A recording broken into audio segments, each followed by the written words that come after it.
Sud Radio présidentielle 2022. Éric Revel, bonjour.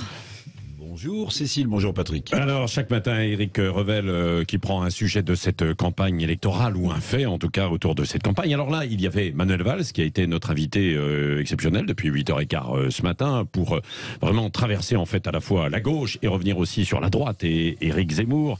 Zemmour qui tente l'union des droites, Éric Revel, son mouvement politique Reconquête pourrait être le trait d'union de cette reconstruction à droite ou pas ? Oui, alors il pourrait l'être, mais quand j'écoute Manuel Valls, si vous me dites que Zemmour peut être le trait d'union à droite, ouais. C'est très clair ce matin, depuis ce matin, et de plus en plus, Manuel Valls, lui, il veut être le trait d'union à gauche. Et je vous en parlerai à la fin de ce papier. Parce que Zemmour, effectivement, est en train de vouloir démontrer qu'une union des droites serait en marche. Le ralliement, vous l'avez noté, du LR Guillaume Pelletier, puis du patron des députés européens Jérôme Rivière, l'ex-RN donc, et de quelques autres. Ces ralliements médiatisés sont les signes, évidemment, que l'ex-polémiste Zemmour est en train de donner raison au candidat Zemmour. L'union des droites, théorisée par Patrick Buisson, l'ex-mentor de Nicolas Sarkozy, vous en souvenez, serait en marche, effectivement, et le parti Reconquête de Zemmour serait le trait d'union pour reconstruire toute la droite. Alors Zemmour étant stratège quasi militaire, c'est ça, et expert de l'histoire, en train d'encercler à droite alors ?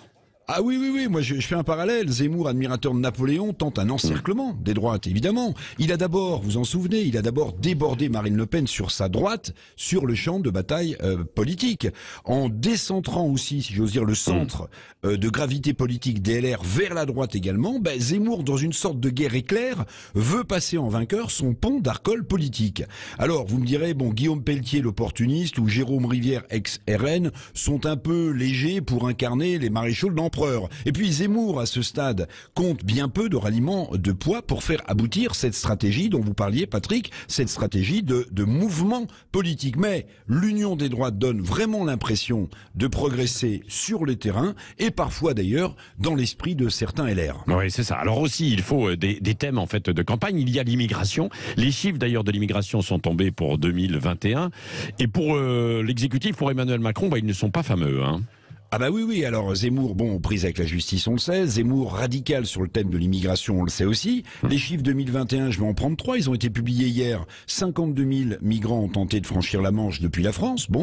Les naturalisations sont en hausse de 50%, indiquent ces chiffres du ministère de l'Intérieur, à 94 000 en 2021. Et puis 270 000 nouveaux titres de séjour ont été délivrés. Évidemment, ces chiffres tombent bien mal pour Emmanuel Macron, dont on dit qu'il pourrait prendre la parole sur ce thème de l'immigration dans quelques jours. Alors j'ai écouté avec beaucoup d'intérêt, mon cher Patrick, Manuel Valls. Oui. Zemmour, Marine Le Pen veulent seulement exploiter les craintes et les peurs des Français, a dit l'ex-premier ministre socialiste.